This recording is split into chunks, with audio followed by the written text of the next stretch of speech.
in 3, 2, 1.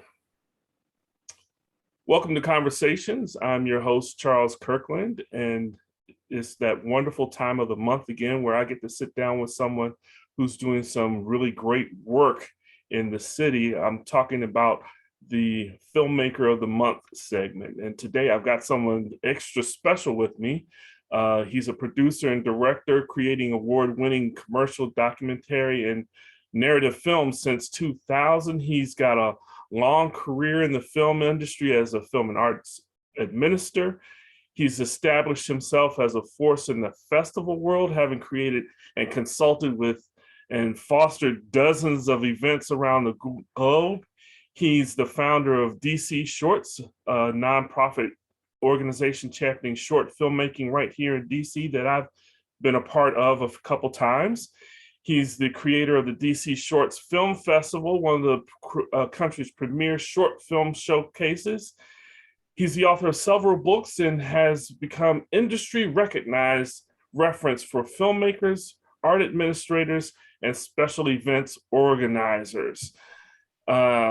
He's doing a new project now called Miss Alma Thomas, A Life in Color.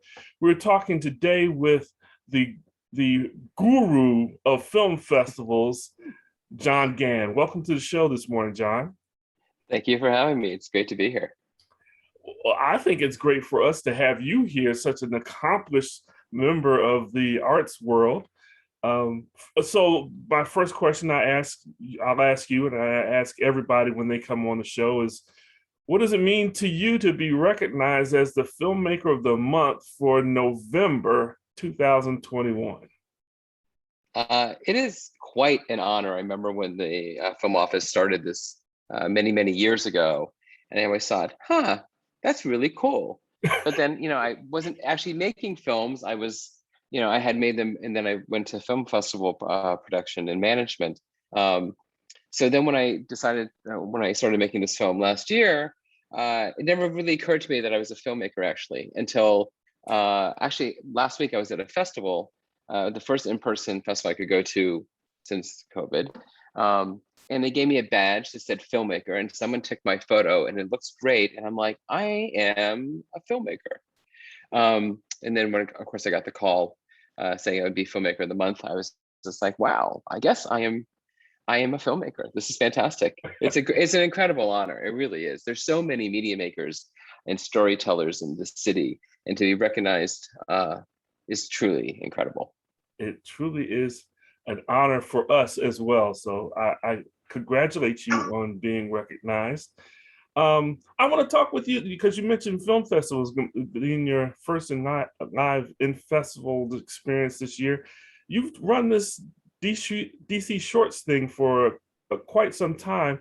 Tell us how the pandemic has affected the running of the festival the last couple of years. Sure. Well, I mean, I stopped working at DC Shorts about 5 years ago. I realized that I had taken the organization to about 13 years. I've done what I could do to make that organization sustainable and important. And it was time for me to move on. And so for the past few years, I had been consulting with other festivals around the world. And I had been consulting until March 17th, 2020, in which lockdown began and all of my contracts from that point on were canceled. Wow. And so festivals were panicking. They're trying to figure out what they were going to do. And for many, many years, I have been trying to promote ideas that were completely out of the box, including virtual and online screenings, which most people wanted nothing to do with. But I had been for years saying, we need to plan for this. This is going to be our outlet one day, or part of our outlet one day. And then when it became a reality, everyone's like, oh, I guess he was right. And so I quickly sort of pivoted to help people transition to that. Two major companies I had worked with came out with great software packages for festivals. And then I pivoted again. I had been running the DC drive-in at Union Market for 8 years. Wow. And I realized that drive-in movies were going to make a comeback. And so I quickly pivoted along with a friend of mine who manufactures giant inflatable screens to promote drive-ins as an option. And so my last year, or the first year of pandemic, was filled with consulting with organizations around the country about how to create a drive-in movie experience. It's been a crazy, crazy pivoting year. I never knew that you were involved with the drive-in experience, because I'm a big fan of drive-ins. I've been going to there's a drive-in in Baltimore area that I've been taking my family to at least twice a year. And so I'm a big fan. And so when you started having those downtown, I was like, yeah, I'm all in. And I've been there a couple times as well. So I thank you for doing that. You are truly a savant. Because even with our festival, we didn't want to do festivals unless it was live. And I was like, no, we got to start doing these virtual things. And so we got to improvise to keep the thing going, keep it going. Well, quite honestly, I think that festivals have learned this past year that there is an audience that desperately wants the in-person experience, and that's fantastic. But there's a whole different audience that probably wasn't coming to the in-person festival that loves the ability to stay home and have this beautifully curated content available to them for a limited time. And I think that moving forward, more and more festivals are going to do this hybrid, in which the majority is going to be live action or in person, but a portion of films will be available online, because I think that there's a whole market there. And there's of course a market that's outside your physical geographic area. Right. Especially if you make the film available nationwide or worldwide, a much bigger audience has a chance to see that film. All right. I had an opportunity to attend the Nashville Film Festival this year virtually, which was, I was happy because I didn't have to go all the way to Nashville, and I still experienced a great festival. So you're right.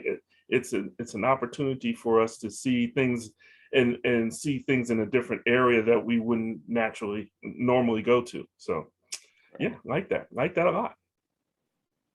You've got a new project that you're doing now that you say, I'm not a filmmaker, but you're producing a film now. And so it's called, well, I'll let you tell us what the movie is and Sure. about the movie. Sure. It's a short documentary entitled Miss Alma Thomas, A Life in Color. It was completed when we delivered it last June.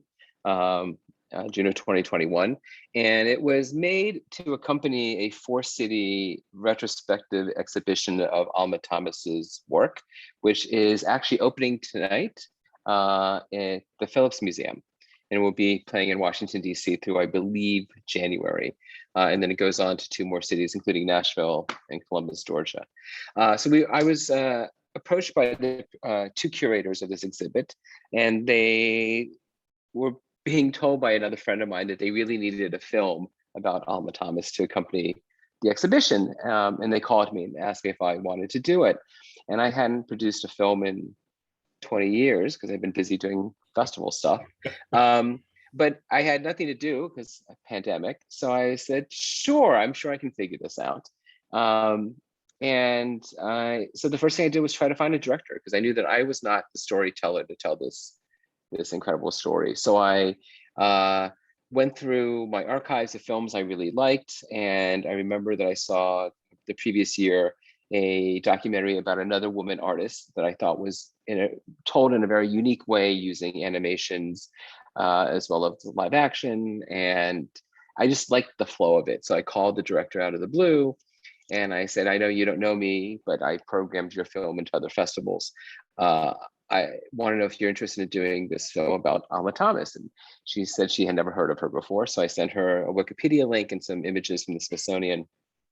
And within minutes, she called back and she's like, I'll do it.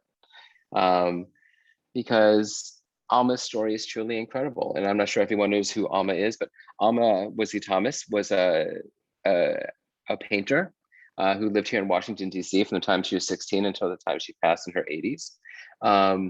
She was a school teacher at Shaw Junior High School for 36 years.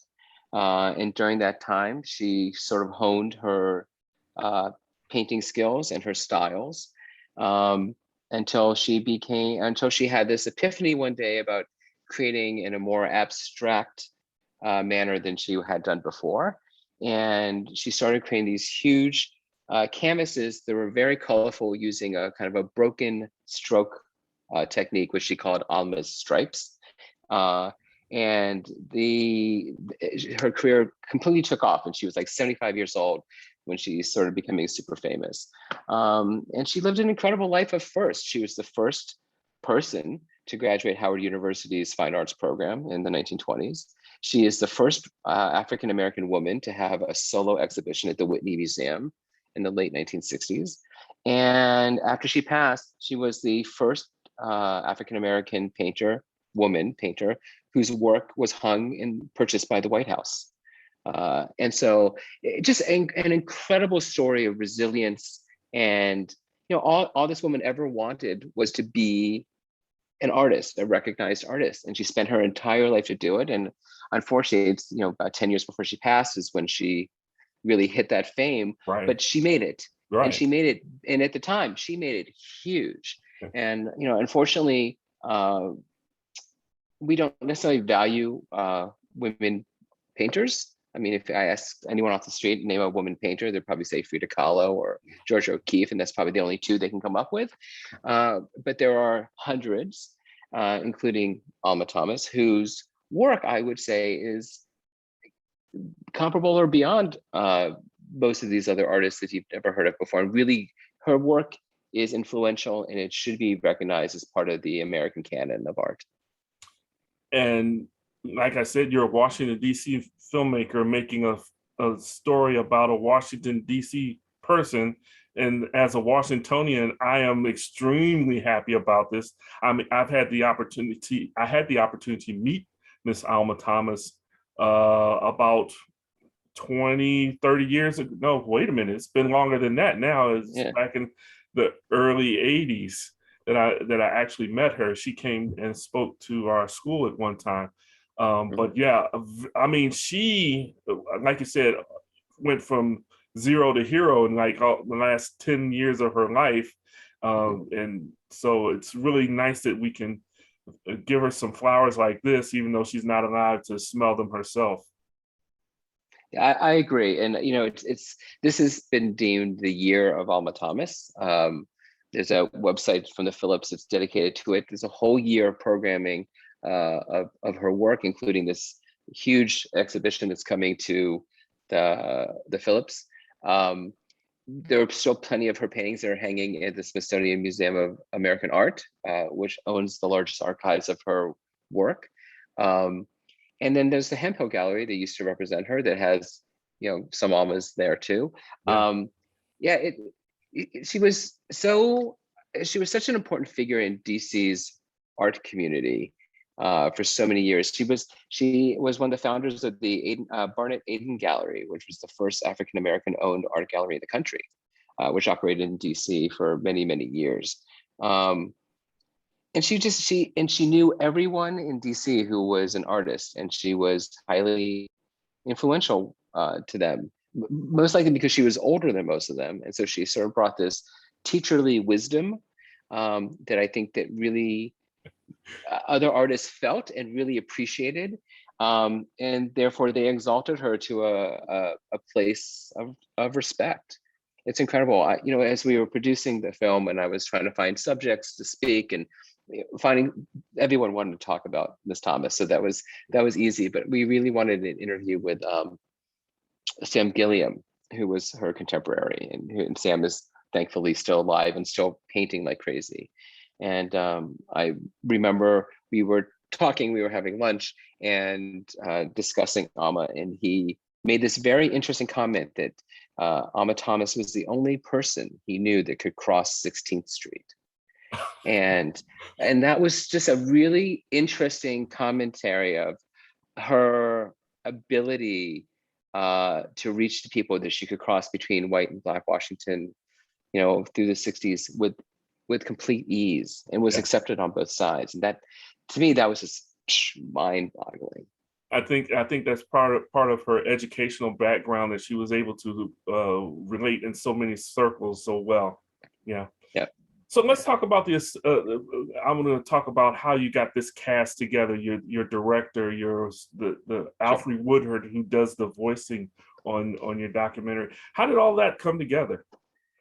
So after I picked the director, we worked with the curators to figure out how this story was going to be told and what the content was. And we were very fortunate that they had already prepared about a 450-page catalog to go with the exhibition. So we had plenty to work with. In fact, probably too many people from which to choose from. But she started interviewing probably about 20 people to come down with the 8 we finally decided to interview for the film itself, including her great nephew, who is the last living relative of the family, who's based here in DC, and the 2 curators and some professors at Howard University, and some curators around the country, and Melissa Ho, who is a curator at the Smithsonian Museum of American Art. So it was a great collection of people to tell different aspects of her life. I knew that we were going to shoot this in Washington, and I knew the director was still going to be based in Los Angeles because we were still in lockdown. And so I hired a local crew here, Tim Gordon, who's a good friend of mine, who has shot lots of commercial pieces for many, many years. So he was great and put together a very small crew, because obviously we need to be COVID compliant. So we had to have a crew as tiny as possible. I was able to convince the Phillips and the new MLK library, even before they opened, to allow us to film in there. Wow. And then we used a photo studio of a good friend of mine around the corner. And we had we were in the Phillips for one day. We could do 3 different scenarios in there. We were in MLK for one day, and we did 3 different scenarios in there. And then the photo studio, we ended up doing 2 different scenarios. So it was a very quick shoot. Again, the director was in Los Angeles. She was her face was on an iPad as she was FaceTiming in to see everyone. And we put her at the height she would be if she was sitting in a chair behind the camera. And then she had a feed in Los Angeles of the 3 cameras we were shooting with. So she saw exactly what was being filmed versus the subject directly on through the iPad. It was kind of surreal, but in a way, I think it was actually a little more efficient, Wow. because we knew we had to get in and out, and I think it worked out beautifully. I mean, the shots are fantastic. So that's how it was filmed. Sherry was insistent on making sure we had plenty of diversity in our crew, so we sought desperately to find African-American female composer, which not as easy as one would think. We finally found a great person in Shari Glovak-Smith, who was based in Seattle, I believe. And she really came up with incredible music. And then we knew we wanted to have Alma tell her own story. And unfortunately, the only known recording of Miss Thomas's voice was from a 1972 film strip, an educational film strip. But unfortunately, there was this groovy kind of 1970s music behind her voice. And I sent it to some friends of mine at Skywalker Ranch in California to see if they could remove the music. And they were unable to, because the recording itself was just poorly done. So we knew that we needed someone to voice Miss Thomas. And we talked to a few casting directors, and we would think about Viola Davis and a few others. And then finally, the director says, well, Alfre Woodard's kids and my kids went to school together. I guess I should call Alfre. And I'm like, you think? You're holding out all this time? Right. I'm just like, duh. So she called, and Alfre was incredibly busy through the pandemic shooting the 2nd season of C, which is on Apple TV, and some other projects. But she said she would carve out a day to do the recording. And of course, she wanted to do it remotely. So we had our sound engineer, who was based in Oregon, and a sound engineer who's based in Los Angeles, record Alfre, who was in Los Angeles in another location. And of course, the director was in the other 4th location. Crazy. And I wasn't on the call, unfortunately, because we had to limit the number of people who were on. But the story that was told to me was Alfre ran through the entire thing once, and the director was blown away and thought it was perfect, and they were done. And then Alfie turned around and said, I want to do that again. And she did it a second time that was even more mind-blowing. And it was fantastic. And she was incredibly gracious. I asked for the bill in the end, and she refused to give me one. What? She was just so happy to make this happen. It was truly we were blessed by having her participate. And quite honestly, as we were editing the film, it was the director's voice in these portions, and so I was so used to that after a few months of seeing edits that when she plugged in Alfred's voice, the first time I heard it, I literally cried, because Wow. it transformed the film into something that was truly remarkable. Yeah. And so it's you know filmmaking is a communal activity. No one makes a film alone. It's almost impossible. And so the key to great filmmaking is to make sure your team is top notch. And having professional talent like Alfred and our director and our cinematographer, it just made the entire process easy and of a quality I can't imagine having produced. So Cool. Very nice. Very nice. Okay, so where can someone go to see Miss Alma Thomas if they're trying to check out this wonderful documentary that you put together? So there are a few ways to see it. One is if you go to the Phillips Museum during this exhibition, it will be shown, I believe, in like the last room of the thing. It will be continuously shown, so you can see it there. On Saturday, November 6th, we're showing it at the MLK Library at 9th and G Northwest at 11 o'clock, and you can go to the library's website for more information. But the director will be in town, and so after the film, we're gonna have a discussion with the director, myself, and the cinematographer, so that should be great. If you're a DC teacher or a DC school kid, ask your teacher, but the film is available for free to all DC educators. And they just have to Nice. go to our website at missalmathomas.com, and we will get a copy. We want to make sure every school kid in DC sees this film and knows who Miss Thomas was and the importance Nice. she had. And of course, if you go to our website at missalmathomas.com, you can rent or purchase the film. I think it's like $5, and you can have a copy for yourself. Excellent. All right, Jon Gann, is there anything else that's going on that you want to talk about real quick? How can people get in contact or follow you?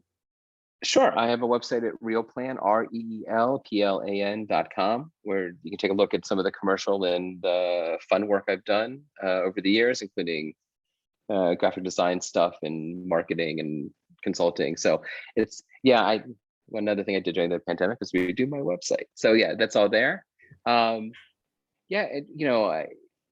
Yeah, my COVID pivot has been interesting, getting out of festivals for the most part and getting back into film production and realizing that I really love film production. So I'm actively looking for new projects. I think I have a few lined up for the next year or two, but I am seeking more projects to produce, and hopefully more projects about Washingtonians, because I think it's really important to tell our local story in a quality way that I don't think is necessarily done a lot. So I'm excited to tackle some more bios of great Washingtonians. I mean, we've got so many stories here that I'm sure you're going to find something real interesting for us next. Yeah, I'm Congratulations. sure I will. Oh, I'm sorry. Congratulations one more time on being the DC Filmmaker of the Month for November 2021. Uh, uh, and thank you for coming in. Well, thank you for having me again. It's a great honor, and it's fantastic to talk to you. All right. Well, you have a wonderful day, and I'll see you around. I'll see you around. Sounds good.